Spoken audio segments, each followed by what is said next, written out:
Bonjour, bienvenue à cette 10e vidéo tutoriel sur le logiciel GameMaker. C'est la suite des 9 autres vidéos, bien sûr. Durant les 9 premières vidéos, l'élément que je visais beaucoup, c'était le personnage, et on poursuit avec cette 10e vidéo sur quelques détails à améliorer. Je vais faire fonctionner le jeu pour vous expliquer quelle vidéo j'ai l'intention de faire aujourd'hui. Ici vous voyez le petit ennemi qui vient de rentrer en collision avec Mario. C'est que ici le problème c'est que tout d'abord j'ai un petit bug, faut que j'arrange et que je n'avais pas arrangé dans la vidéo précédente. Fait que si on regarde bien, j'avance et je décide de m'accroupir. Le personnage qui est Mario décide de continuer d'avancer. C'est que ça, c'est une petite correction qu'il va falloir faire dans nos actions, que quand celui-ci va s'incliner, va devoir arrêter le mouvement. Et bien sûr ici, le petit problème c'est que quand on a fait la collision, on avait seulement un sprite de disponible, et si on regarde bien, la collision s'est faite, mais c'est toujours le même sprite qui va apparaître. Fait que ça va être important de déterminer à l'avance que quand Mario se fait toucher, soit quand il est en saut, soit quand il est accroupi, soit quand il est à l'arrêt ou à la marche, que dépendamment s'il est à gauche ou à droite, bien que celui-ci puisse se faire toucher et que le bon sprite qui se retrouve dans le dossier ici, qui soit à gauche ou à droite. Bon, vous voyez, Mario touché est ici. Je vais cliquer dessus. Ça, c'est notre Mario touché, qui est bien sûr touché et qui regarde vers la droite. C'est que je mets un D.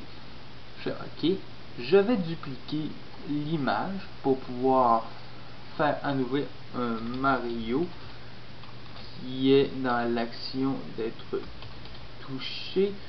Je mets aucun accent, je fais toujours à l'infinitif, et parce que pour m'assurer de ne pas avoir de petits problèmes de variables quand c'est le temps, parce que les accents et les espaces entre chaque mot peuvent causer des problèmes, surtout quand on utilise le système de variables. Et G pour dire que c'est à gauche. Il reste simplement à le modifier. J'édite l'image, je fais une petite transformation miroir. Je peux flipper à l'horizontale ou à la verticale. Dans notre cas, c'est à l'horizontale et je fais OK. Et je clique sur le petit crochet vert pour dire OK, pour accepter. Bon, ça c'était les choses à faire en premier. Autre chose, on va dans notre objet, on clique sur Mario et on utilise l'option d'onde. Quand on a l'option d'onde, bien sûr, ça nous expliquait que l'ennemi changeait de sprite pour justement Mario qui était incliné, accroupi. C'est qu'il faut rajouter la petite action qu'on va mettre dans les boîtes, que celui-ci arrête de bouger. Ça fait qu'on clique la direction du centre. Ça fait que ça va permettre, on va faire en sorte que quand celui-ci va s'accroupir, qu'il va arrêter de marcher. Okay? Parce que le chien en tant que tel n'est pas excellent, ou en tout cas c'est plus une question de programmation. C'est que dans ce cas-ci, il faut programmer le fait que si on accroupit, il faut faire en sorte que le personnage puisse arrêter. Et pour ça, c'est correct. Autre chose qu'il faut faire, c'est quand celui-là, Mario, notre personnage principal, rentre en collision avec son premier ennemi, le seul en ce moment que j'ai. Un peu plus tard dans d'autres vidéos, je vais en rajouter. Mais ce que je vais faire, c'est, en ce moment, tout ce qu'on a, c'est on joue du son, on change de sprite pour Mario, et on redémarre la chanson. Ce que je vais faire, c'est utiliser dans le contrôle, l'onglet contrôle, la variable au départ, qui va faire en sorte que je vais aller fouiller dans mes index. Fait que la variable, c'est sprite underscore, oups, je mets en majuscule, c'est du trouble, sprite underscore index, qui va nous donner l'option d'aller fouiller dans le dossier sprite, c'est ça que ça veut dire, la valeur, qui est le nom de l'image, qui veut dire, je veux appliquer ça sur quelle image, quel sprite. Bon, ben, quand Mario est en train de courir vers la droite. Ça veut dire Mario courir D pour la droite. Toujours s'assurer d'avoir bien retranscrit le sprite exactement, sinon ça ne marchera pas. L'opération, ben, si l'image est égale, oui, je fais OK. Ça va faire en sorte que, oui, je vais mettre ça dans des petites boîtes. Boum, boum. Il va y avoir un son. L'image va changer et par la suite, la chambre va redémarrer. Ça, j'ai pas besoin de changer cette action-là parce que ça va être toujours la même. Même à la limite, celle-ci, je pourrais garder la même. C'est que si je fais simplement le mettre en haut, mais j'ai des doutes en rapport à ça. Je vais peut-être le mettre en premier niveau parce que je vais m'assurer que le son va fonctionner. Et après ça, il va poser la question du sprite. Si ce Mario-là est bien Mario qui court vers la droite, et il va prendre Mario touché à droite. Ok? C'est que je répète la même opération pour sprite index toujours pour chaque image concernée. Comme ici, Mario qui fait l'action de courir, mais cette fois-ci vers la gauche, parce qu'on avait déjà fait la droite. On va faire la même chose. On met nos petites boîtes. On va chercher dans le main le sprite qui correspond à Mario qui court vers la gauche. Non, excusez, c'est pas vrai. On veut faire l'action qui est touchée. Fait que c'est Mario qui est touché vers la gauche. Bien sûr, c'est ça qu'on veut faire. C'est la collision avec l'ennemi. On demande si l'image qu'on a pendant qu'il y a la collision, c'est Mario qui est à droite, ben l'image qui est touchée va être celle de droite. Et ici, si l'image est celle de gauche, ben c'est l'image qui va être de gauche. Vous voyez un peu où je veux en venir? Fait qu'ici, je pourrais dire, ok, la vidéo est terminée, mais c'est parce que en réalité, j'ai d'autres possibilités quand de me faire toucher.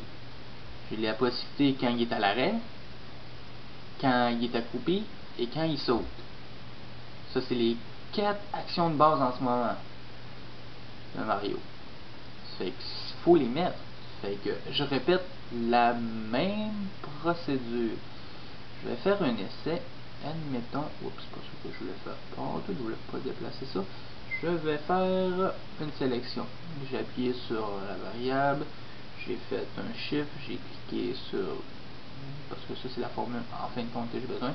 Et je vais faire un dupliquer, une copie. Et je vais aller la coller juste en dessous. Regardez, ça marche. Test.